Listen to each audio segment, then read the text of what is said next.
Hey everybody, it's Jason Blaha here, and once again it is time for my client Lewis's vlog.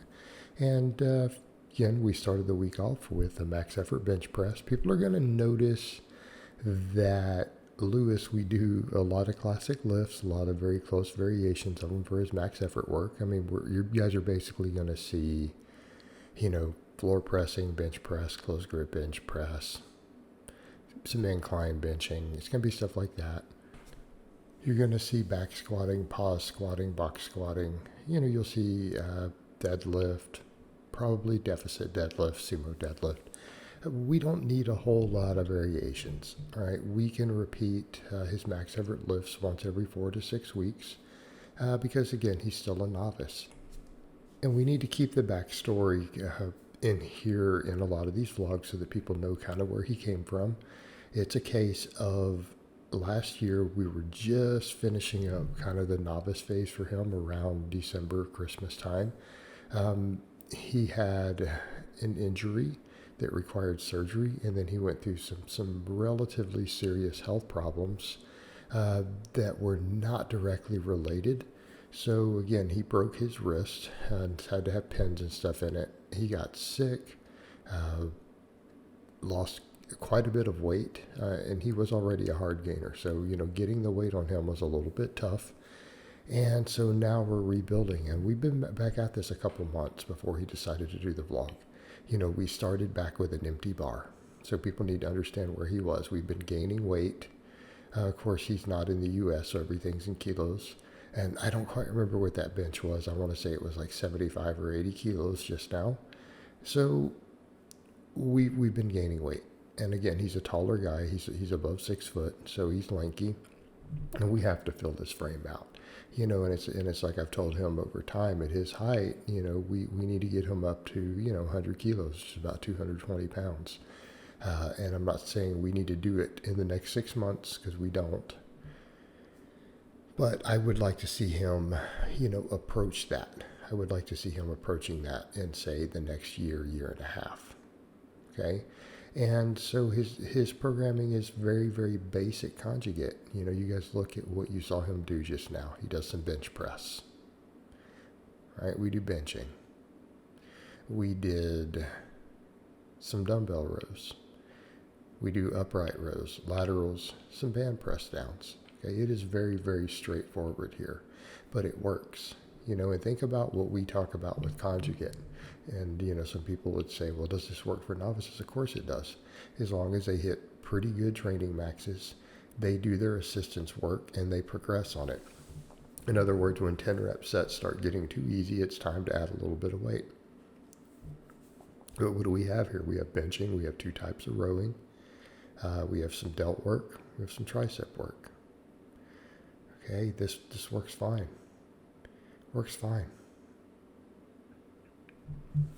And it will continue to work fine. Then we get over to his max effort lower day. He did a deadlift and he got a 165 kilogram deadlift, which is pretty decent. We're happy with that. We're happy with that. Again, he kind of has his own little ritual for setting up on the deadlift. And sorry, I forgot to clip the deadlift setup here, but it's okay. We can watch him do his thing. And that's the thing, people will ask, well, why do people do this? Why do they do that on deadlifts? Deadlifts is your own little ritual. Some people need to do different things to get tight. They do different things to get tight. All right. But again, he's pulling the slack out and he's pulling through. So, all things considered, he's actually got a pretty clean deadlift technique. Right? He's got a pretty clean deadlift technique, and he's a taller, lankier guy. So he's probably going to have a really good deadlift one day. He might be deadlifting more than you guys have seen me deadlift one day. Wouldn't rule it out. He's a young guy. Going to university right now. And, right here busting his butt, training in this cold. He's bundled up because it's cold. Training in like a basement type gym. Okay. And that's cold. That's not insulated walls, really, if you guys look at that. And he's in there putting in the work. So yeah, long term, 10 years from now, what's his deadlift going to look like? It's probably going to be pretty good if he can stick this out consistently. So we did deadlifts, then we did good mornings, and some of these files got a little out of order. So then I've got him doing some band pull throughs. These are supposed to be last. And he struggles a little bit with the technique on band pull throughs. He's tried a few different things. We're still working on it. And of course, we do split squats. We do split squats, which are supposed to be before this. You'll see them up next. So most of you guys know why we do good mornings. So I guess the next question would be, why these band pull throughs? Glutes, hamstrings, those things, low back. And if you think about the really high reps we're doing with the bands, again, we help build connective tissue through the low back. Again, helps tremendously with the glutes. Band pull-throughs are a great glute exercise. And I like those. For my lifters who don't have reverse hypers, oftentimes I'll have them do a lot of pull-throughs. And some people say, oh, is it a replacement? No, nothing can replace the reverse hyper. Nothing in existence. But for some of the similar benefits can be obtained there, right? We can build some connective tissue in the low back. It's a phenomenal glute exercise, just like the reverse hyper is, right? So it's great for that. But it doesn't have the traction component. That's why nothing can replace it. That traction and restorative effect on the spine is why the reverse hyper almost cannot be replicated, because we can load it heavy and do that. Right? There's no other way that you're going to have an action that is a hip hinge that puts your spine under potentially hundreds of pounds of traction. Okay, there just isn't.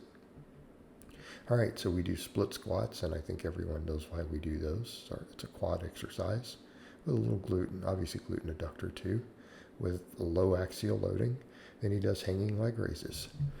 Most people know I'm a big fan of the hanging leg raise. Again, I need to be doing more myself. I haven't been doing them. Shame on me.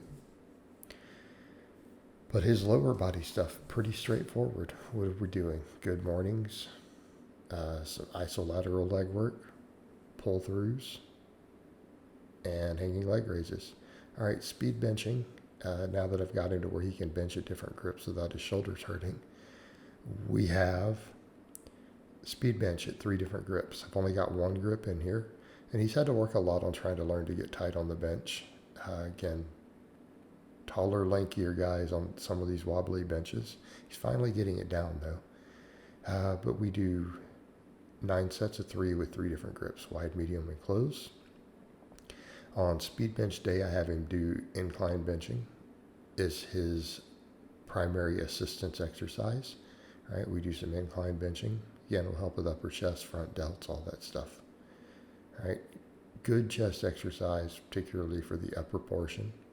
One of the better front delt exercises. So again, we care about his front delts. Notice again, we do incline bench, we do laterals, right?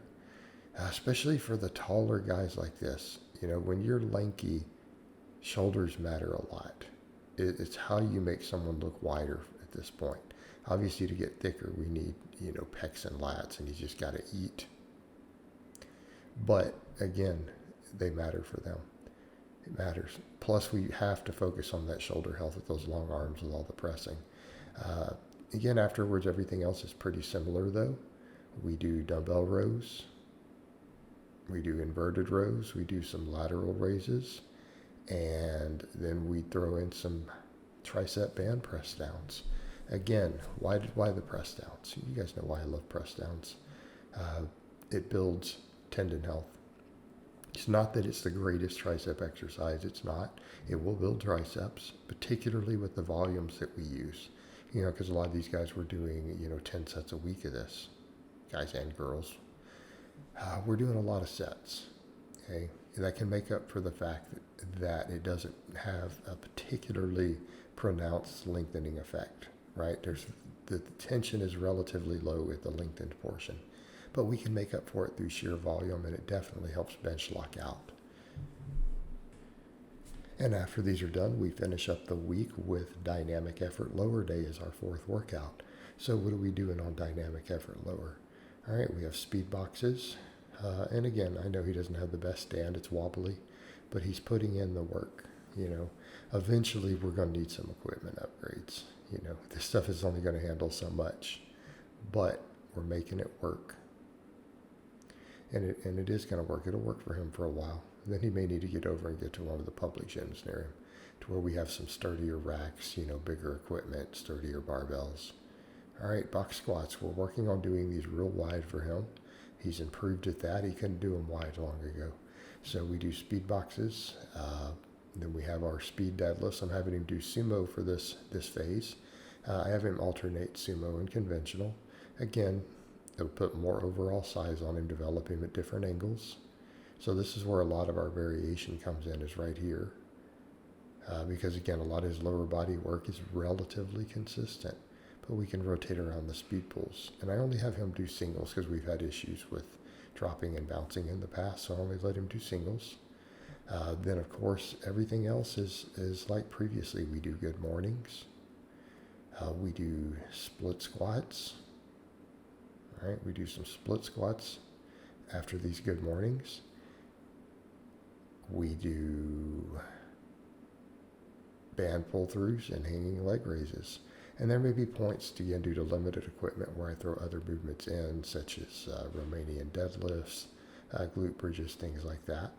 But, you know, again, that's just if we need some variation. But as long as we hammer on these basics, we have progressive overload present, and he continues to get in his food, everything's going to be okay. All right, guys, but that's really all I have to say on that today. I hope it's been informative, and I'll talk to you guys next time.